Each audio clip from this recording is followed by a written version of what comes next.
Welcome to Haunt Weekly.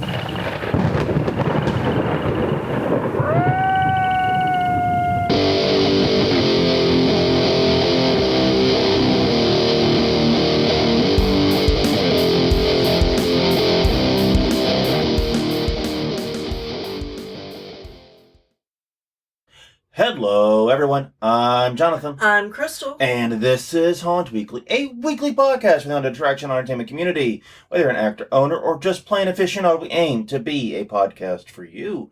And we return to you this week with an episode divisible by 4. Therefore, ipso facto, it is time to do the news.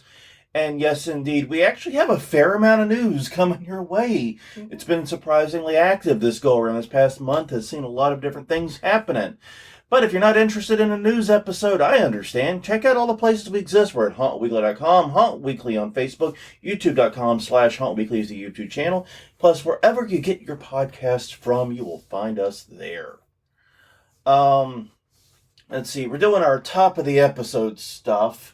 Yeah. Work we did for the haunt. We actually didn't do any work for the haunt because technically I'm still taking some recovery time from an injury. But we did build a goddamn hutch, which ended up, for reasons unclear, being far more physically demanding than it had any need to be. Yeah, basically they put the directions together backwards. Okay, because look, this needs a minute, because the hutch is two parts. You have the base of it, which has got the underneath counters, and then you got the part that goes onto the counter, right? Right. And what they had us do was they had us build the entirety of the top, including attach the heavy-ass countertop to it, mm-hmm. and then build the bottom separately.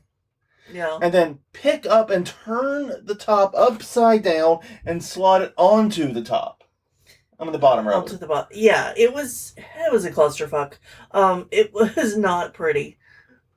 You know, I am doing much better. The bruising on my arm is gone. My shoulder seems to be doing somewhat better. Still some aches in it. But that was just stupid. It was. I can't even fathom the reason. I know they're going to say something like, oh, it would have made sure all of the screws were hidden. But they still gave us a bunch of stickers to cover the screws they didn't hide. Right. What would have been like 5 more stickers? Well, so my problem is that it would have been easier to build it from the bottom up, putting the countertop onto the bottom. You could have used gravity. That is the heaviest piece. Yeah. And then just do the top little sections. Yeah. That would have worked. And then the entire way, gravity could have been working with you. Yeah. Because, like, when we were doing the bottom half, gravity was great. We didn't have much issue getting things to fit together on the bottom half. No. By this point, we were a little familiar with the instructions. But most importantly, like, everything was going in with gravity. Mm-hmm. Everything was being held by gravity. We didn't have to have someone holding it like an idiot while the person tried to turn the screws or whatever. Yeah. It was... I don't know, man. I mean, it's a good hutch. It's fulfilling the purpose we wanted it to. Mm-hmm. It's opened up our kitchen a lot. It's made life a lot easier. It looks so much better. It does look so much better. It looks planned. It looks like, we planned it rather than just cobbling together a bunch of random bullshit we found lying around. Yeah. And that's because it is planned, and it's not random bullshit we found lying around. Yes. And when we say it's planned, it took me over a month to finally decide which one that I was getting. Yeah. I get hung up on shit like that.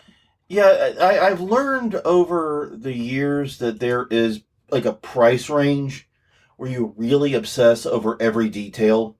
Yeah. Like anything under $50, usually just whatever. But yeah. Just get it. Don't care. Don't care. Whatever. No big deal. Just do it. But this is like the $100 to $500 range for some reason. We obsess over. And I do it too, to be honest with you. Well, and the other thing is that I'm hoping that this lasts a long time and we're not going to have to do this again anytime soon. Yeah. And this is something we're going to have to look at every day of our lives until we get rid of it. Yeah.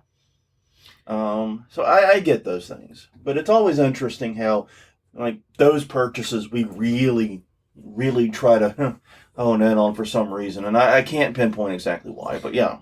But yeah, I would cut that down to the 1 to 300 because if it's over 300, then it's probably a big major purchase Mm-hmm. that we're gonna have multiple discussions, and I'm not the only one getting hung up on it. Yeah, that's true too. And actually, I think the other thing with over 300 is it's easier to do research on those things. There are fewer options usually. Fewer options and better information. Yeah. Here, you were swamped with options. And, I mean, like, you look at the Hutch we got, you can literally go on to, like, Amazon or any other site and find 1,000 Hutches that look almost exactly the same, but with varying dimensions that are very subtly different in ways that could have serious impacts. Yes, and some of them do, their measurements better than others. So there was a spreadsheet. There was a spreadsheet of options, and the one that I finally wound up on was not on that spreadsheet. Well, one of the other ones. Like, one of the issues that we had was we needed to hold sodas. Yeah. And so we knew we needed the inside compartments to be a certain size. Mm-hmm. Now, a lot of these Hutches would provide you the external dimensions. Right. But not the internal ones. Right. Which was really frustrating because you're like, okay, do we subtract an inch, half an inch, 2 inches? What do we subtract? Yeah. Well, and we also had two separate things that we were trying to combine into one. Yeah. Which added another dimension of complexity. But this is not Hutch Weekly. Oh, it should be. Haunt Weekly. It should be. We could do this.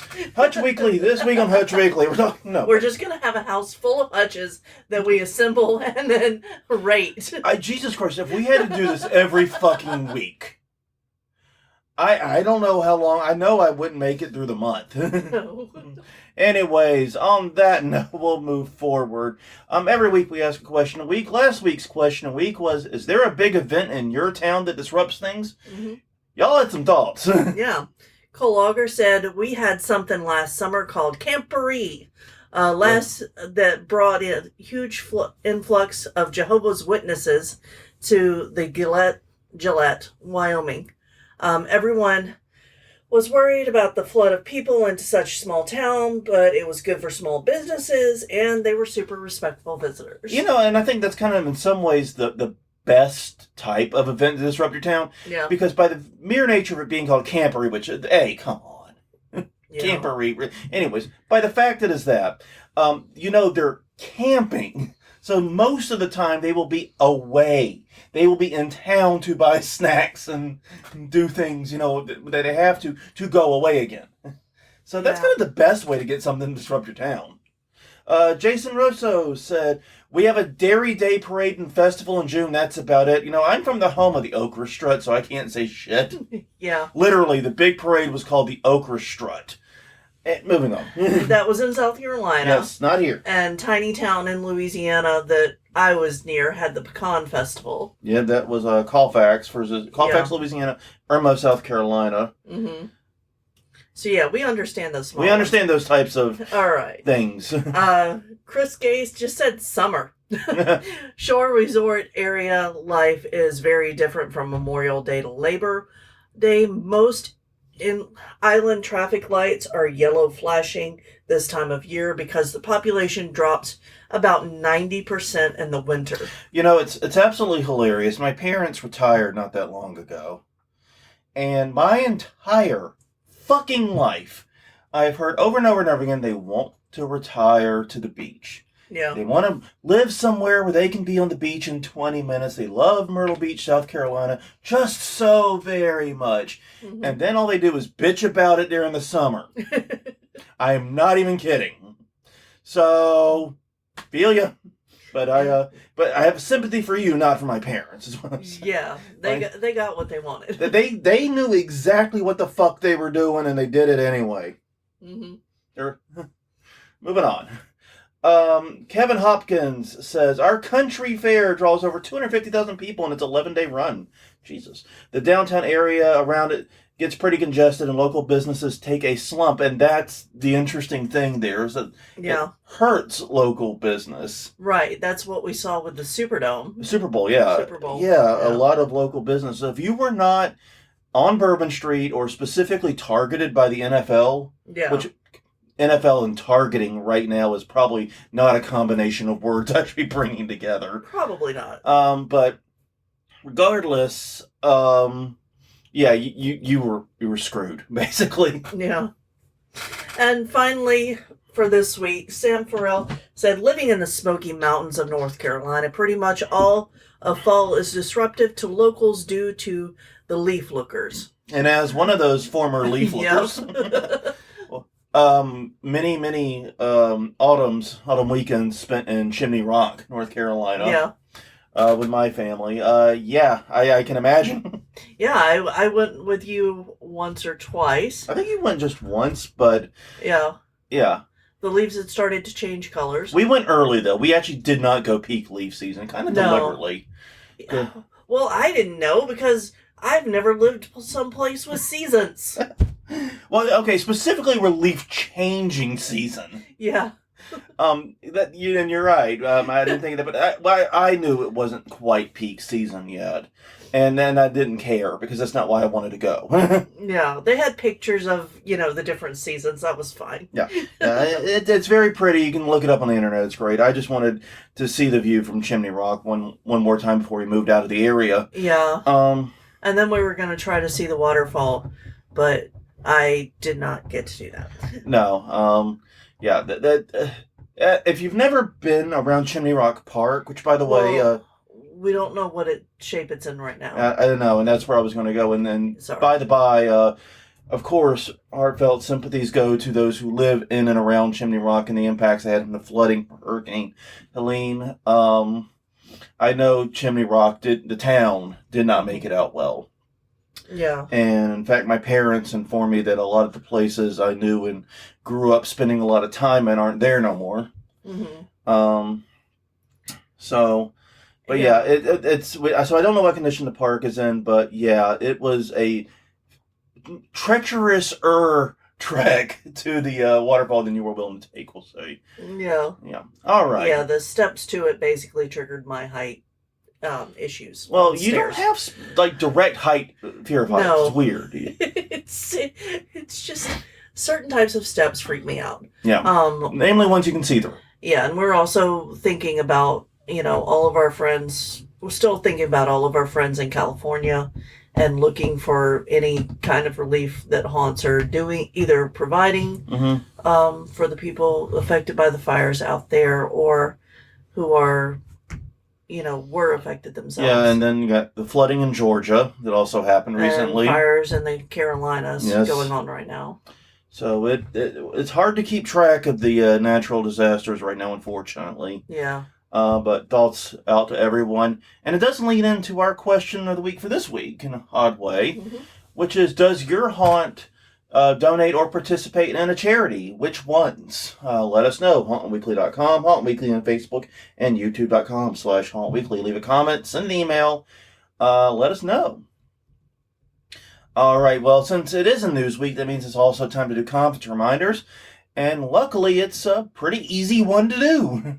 Yeah. So starting it off this week, February 27th through March 2nd in St. Louis, Missouri at the America Center's Transworld's Halloween and Attractions Show. It's the big dance, folks, as we like to say. It is co-hosted with a Christmas show. Includes a party at City Museum. HaShow, HAASHOW.com for more info. Now, I know I don't have to tell everyone this, but yeah, if you're going, you're probably already very excited. Yes. The other breaking news there is that we are not going to Transworld, but we will be in the area during the time that we it's will there. be in St. Louis. So if you want to grab a drink or something, we'll be visiting family. Yeah. So our time will be limited, but we may be able to get together to have a drink or a dinner with somebody. The intent of this trip, to be 100% clear and transparent, is we are trying to see our grandkid for the second time. Yeah. And spend time with, son-in-law, daughter-in-law, and all them peoples. Yeah. So that is our focus. That is what we will be doing with the lion's share of our time. Please understand that. And the reason it timed out is this is Mardi Gras weekend. Yeah. Yeah, it's going to be Mardi Gras weekend. I always take that off from work just as tradition because you can't get around the city anyway. Yeah. So we haven't like locked in the exact timetable yet, Yeah. but we will be up that weekend and probably that Monday and Tuesday afterward. Yeah, and it may actually be better to suggest like coffee before you head over to the show. Yeah. Um Well, we've got options, Yeah. and we will figure out something, I am sure. Anyway, But yes, we will actually be in the area. Let us know, hauntweekly.com, Haunt Week on Facebook, etc. yeah. If you want to meet up and if there's something we can work out. This literally just all came together in the past week or so.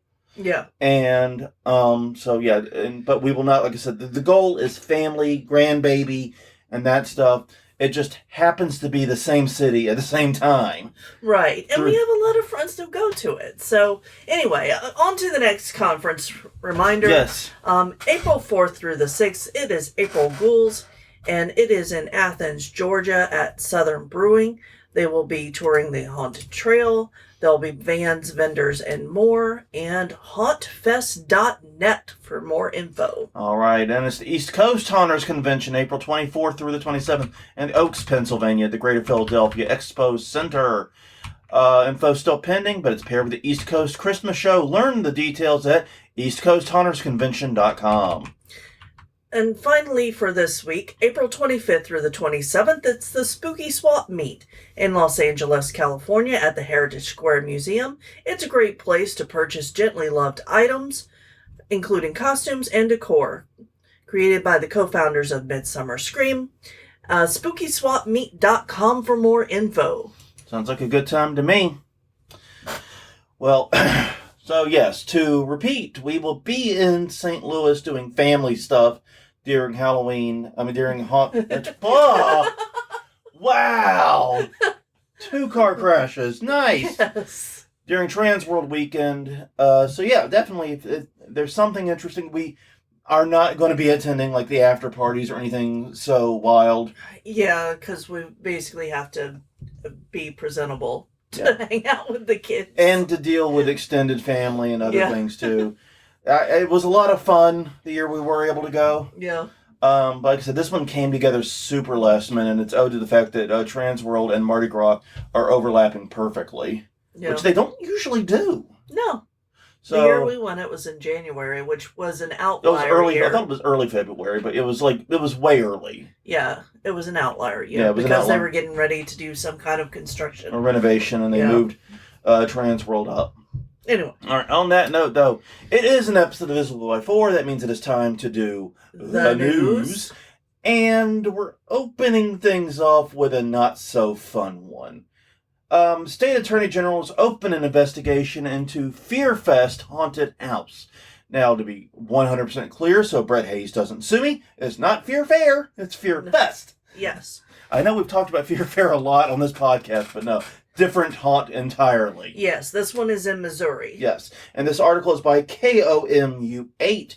Jocelyn Pisha is the reporter on this one. Basically, the Missouri Attorney General is investigating Fear Fair because refunds have not been issued after the haunt failed to open last year. Yeah, now, we had covered that in, like, mid-October, maybe? Yeah. Late September, mid-October. It was somewhere into season, though. Yeah. People had started talking about online how they had bought tickets, but the haunt wasn't open yet. And they were wondering if the haunt would open at all. Well, they didn't. Well, Chris and Audrey Peterson spent $250 for 5 tickets. Jesus Christ. And have not been reimbursed after 100+ days. The haunt kept pushing back its opening date in September, made an official announcement on October 31st that it wasn't going to be able to open in 2024. Yeah. Shit. Huh? Yeah, no kidding. Now, we do have some more information about why they weren't able to open, which we didn't have previously. Basically, they waited until September to request their inspection from the fire department. They normally would request this in July so that they could address issues. Mm-hmm.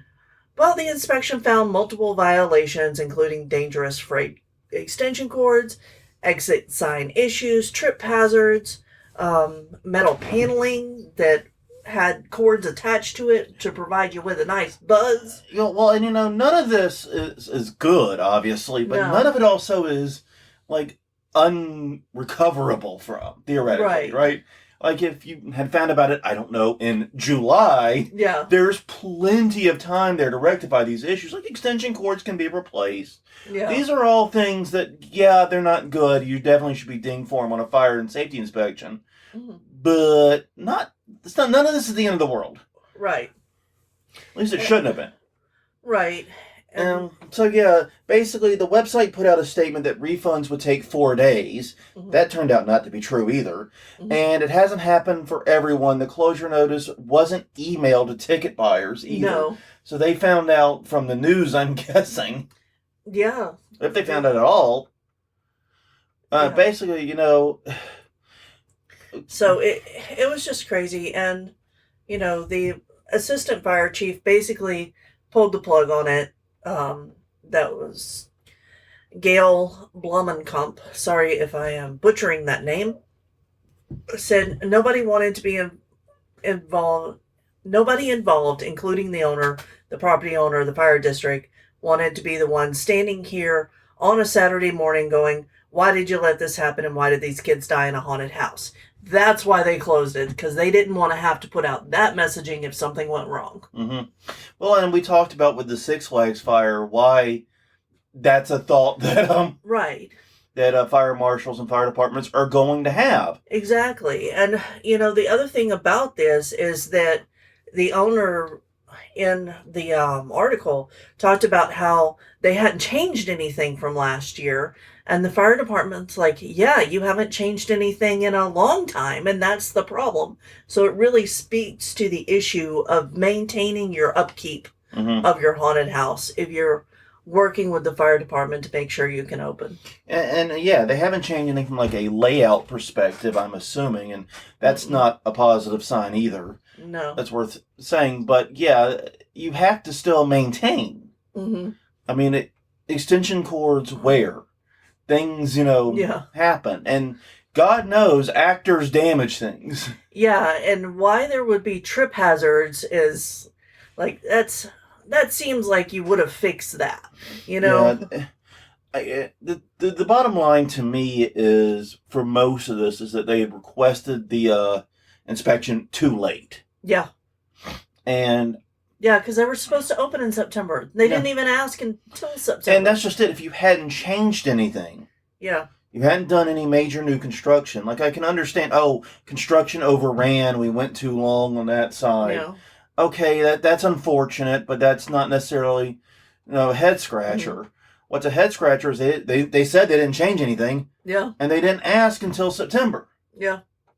Why would you wait and just assume it's going to be great? Go ahead and get it done in July if you're not actually working on anything, because that's just it. You should be asking for those inspections the minute you're done with the major construction, the minute it's ready for that walkthrough. Well, and everyone that I've talked to, you have to go through a process, and there are multiple inspections along the way, especially if you're doing a new one, rebuilds. Anything new, And that's true. I mean, but why not get it done early? Why not get it out of the way? And off of your plate. Yeah, it just... I do not understand, because September and October is busy the fuck enough for us without throwing this onto the fire. Exactly. So I don't understand that. No. But here's the other angle of this I wanted to talk about, because we've, on this show, have talked a lot about how the current way haunts handle online ticketing is very anti-consumer. Yeah. And it is. Because right now at many haunts, online tickets are either the same price or more expensive than at the door. Mm-hmm. Now, the problem is, when I buy an online ticket, I'm taking a gamble. And a lot of that gamble's on me. All right? I could blow a tire. I could get sick. I could have car issues. I could have a car accident. Yeah. I could just not feel like going. Yeah. Things can happen. Things can change. And there's a myriad of reasons that are no fault of the haunt that I, as the customer, might not go to the haunt for the ticket that I purchased. Mm-hmm. There's a myriad of reasons. Add to the risk now that the haunt may just take your money and naff off. Yeah. Which appears to be what happened here, at least for some of the people. That is incredibly frustrating. But yeah, this is why those online tickets, if I get to the haunt and find that the tickets in person are cheaper, I'm going to feel like a sucker because I took a risk on myself and on the haunt and received nothing in return. If anything, was penalized for it. And I get it. Online transactions come with higher fees, and a lot of times they're card not present transactions. I get this. I know how this works. My business solely works on those types of transactions. Believe me, I am acutely aware of how much comes out in credit card fees. Mm-hmm. Very much acutely aware of this. But from the consumer standpoint, this is bullshit. Yeah.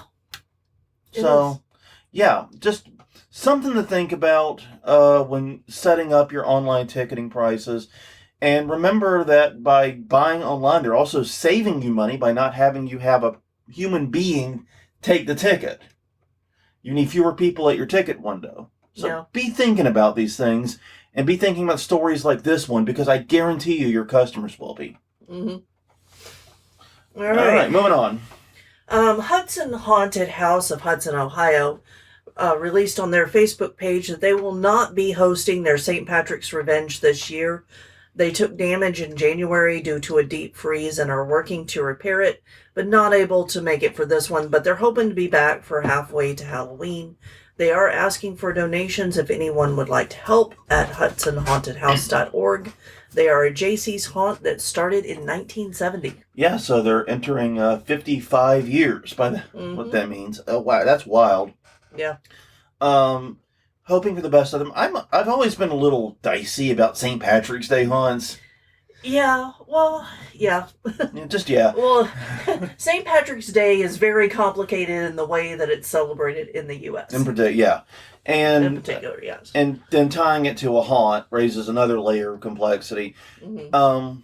And one thing we did not talk about or put into the news at all was the 8 bajillion news stories of haunts opening for Valentine's Day. Yeah, now there are a few that we are going to talk about, but that's because they had something else that was newsworthy, not just, hey, we're open for it. Yeah. There are a couple we have on this list that did open for Valentine's Day, but it wasn't the reason the news was published about them. But yeah, hoping that they're able to get it fixed.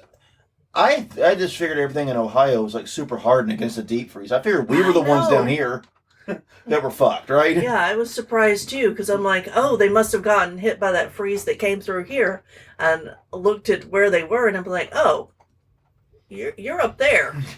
Yeah, I mean, we got 9 inches of snow this year. Yeah. New Orleans was not ready for that. I was not ready for that. I was. Oh, Jesus Christ. Anyway, moving on. Good luck to you guys. Hoping you're able to get it back up in time for halfway to Halloween. That does sound like a lot of fun. Yes. Booze and Bites. Haunted House helps fill food bank. This is one of the reasons why we threw out the question of the week this week. This is an article on MSN.com by Zariah Cole from Henderson, Kentucky. Valentine's Day haunt. A twisted love story. Less hearts and flowers, more broken vows and vengeful spirits. Basically, they will be collecting non-perishable items and donating their proceeds to the tri-state area. Well, the tri-state food bank, but yes, I couldn't. That's way less evil. I know. No, I couldn't read it without doing that either in my head, though. A platypus? Perry the platypus. No. But yes, and I honestly, this is a great story. Basically, they are working with the local food bank, and I'm sure that we will be, reporting on how much they raised once those numbers are out there.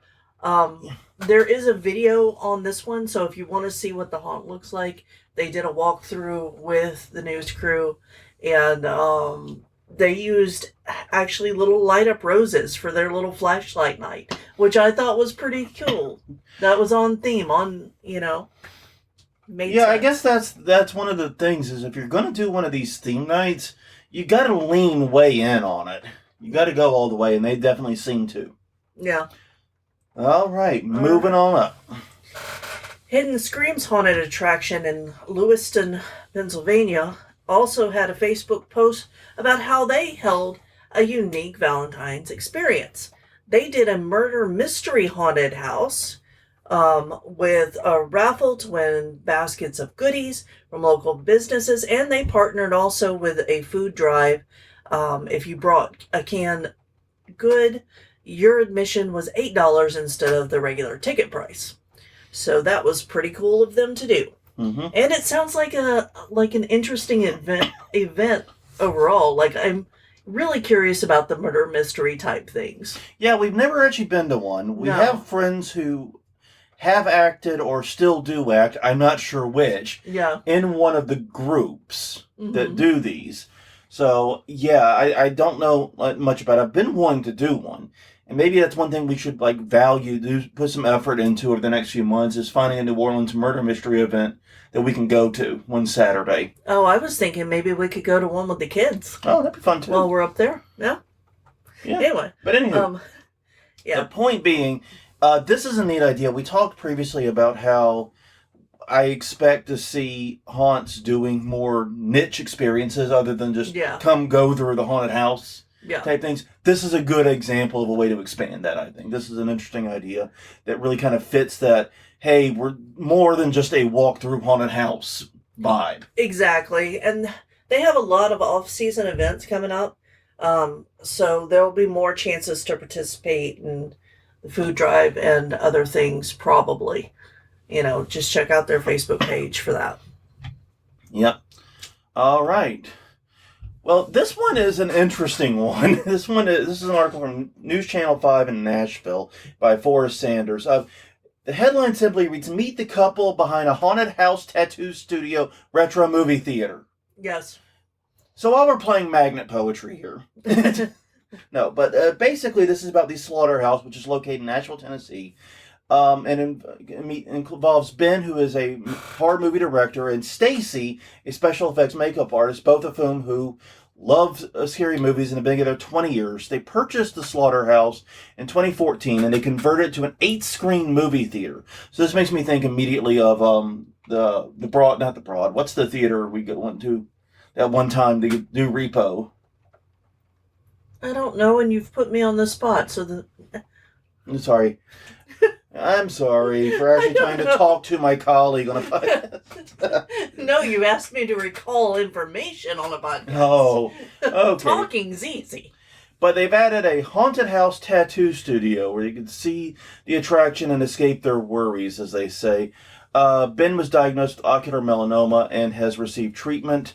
But basically, they had some sweet Valentine sentiments to one another. This was just a neat little feature piece. Yeah. About a very unusual business, we'll say. Mm-hmm. Because I do think the idea of pairing a haunted house with things is a good idea. Yeah, long line, get a tattoo. I didn't think those things went together, but why not? Yeah, but if I were going to get a tattoo, I would go to the one in the French Quarter near Frenchman. Yeah. That's, spookily decorated, and the shop looks really nice. Yeah, I mean, I found it interesting. I'm curious because I didn't get a sense of scale from this. No. But to be an 8-screen theater and... Yeah, well, and it was also written very, very oddly. Yeah. So I'm not sure if it was originally 8 screens and they took it down or what the issue is there. Yeah, I don't understand, but I do love combining haunted attractions with other types of attractions. Yeah. And this is kind of the, in many ways, this has been the white whale of the haunted attraction industry, which has always been to try to find ways to get year-round income. Well, this could be one of the solutions. Don't start with a haunted house. Yeah. Start with something that does year-round income, and then bolt the haunted house onto that. Yeah. Just a thought. Yeah. Okay. Next up, from 14 News in Evansville, Indiana. This article is by Jordan Yanni. And we had reported originally on radon being found in the old courthouse. And this was the haunted house, the old courthouse catacombs, which was in the basement of the old courthouse. Of Vanderburgh County. Yes, exactly. We got you So up. they had to move their event out of the basement because they found high levels of radon, which are, dangerous to people's health over time. So they have released a statement that their efforts to mitigate the situation are working. They've reduced it significantly. They hired Ryan Golshauer of Popham Construction to fix it, and he explained how putting a vapor barrier in and putting in an extra exhaust that feeds the radon up the side of the building has really helped. But this does not help the haunted house get back into the basement because they have decided, the county commissioners are not looking at holding future events down there and basically just looking at it for maintenance and renovation type stuff. Unfortunately, that may be best. Yeah. Because radon is not particularly dangerous if you have like a passing exposure to it. Mm-hmm. So if you just go through the haunt, you're fine. The danger is more to the people who work and spend hours and days there. Yeah. It's something that accumulates over time. At least that's my understanding. I'm not an expert on it, but that's what we found out when this story first came up. Right, especially year after year, the same people working exactly. in it. So it's a definite threat to the people who are building, acting, spending lots of time in that space regularly. And we want haunting to be safe, and it sucks. But I also think it's best that everyone be happy and healthy, and I am completely sure that they can find another spooky place in Vanderburgh County to haunt. Mm-hmm. I somehow have no doubt. If your town has a spooky basement and a courthouse, I guarantee you there's other spooky shit floating around. I can almost guarantee that. All right, shifting gears a little bit to apparently new ghost-faced masks are coming out. Yeah. Now, this one was a weird one. Now, we know a lot of haunts like to use ghost face and similar masks in there. Now, we've obviously complained about the use of copyrighted and trademark characters in haunts for a myriad of valid reasons, but we also know that it hasn't stopped anyone from doing it. Well, not only that, but this also means that you might see these in your trick-or-treat line if you do trick-or-treating. Yeah. But there will be new masks this year, including an Easter Bunny one. Mm-hmm. And a Jason Voorhees-style hockey mask one. This is an article by John Squires at Bloody Disgusting. Fun World, the makers of the original mask, are making new versions that are not featured in any of the Scream movies, which is the other interesting thing. Usually the masks have appeared in the movies in some capacity. Yeah. That is not happening. In recent years, they've done a Santa ghost face. They're now adding Easter bunnies, St. Patrick's Day leprechaun, the Jason mashup we mentioned, and apparently the others coming for the 2025 season. See all the masks on the Mad About Horror YouTube channel, or just wait until your local spirit opens up. You can probably see them all there in person. Yeah. Yeah, the disco ball one is a thing. They called it shiny in the article, but yeah, it looks like a disco ball. I hope you can hear my face on this podcast. I just hope that even though this is not a video podcast, my face is projecting loudly enough to be heard in a microphone. Like a ghost face? You did it. You set that up. Anyway, on to our last story for this week. So we are probably going to be a little bit short.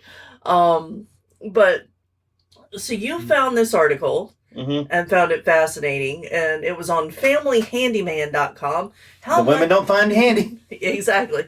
How much weight can a garage truss hold? Yeah, this was interesting. And this was actually, I can't remember who recommended this at me. But yeah, article of Family Handyman looks at how much a garage truss hold. Now, as haunters, especially home haunters here, you're probably doing some, we'll say, out of spec shit. Yeah. With your garage truss. So I completely get why someone sent me this, because they're absolutely right. But it's an old article, new to us.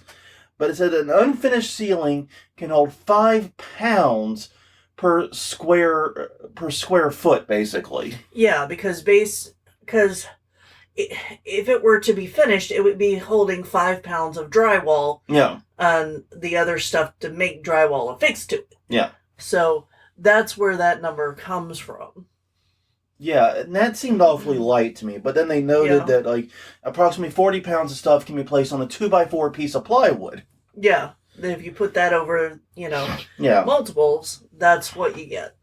So yeah, basically the whole point of this is that you're really not supposed to be using your garage trusses unless they are attic trusses, which are meant to take weight, which is a whole separate thing apparently. Yeah. And most of the framing, to be clear, the framing they showed in this article, and I would definitely check out the link if this is interesting to you.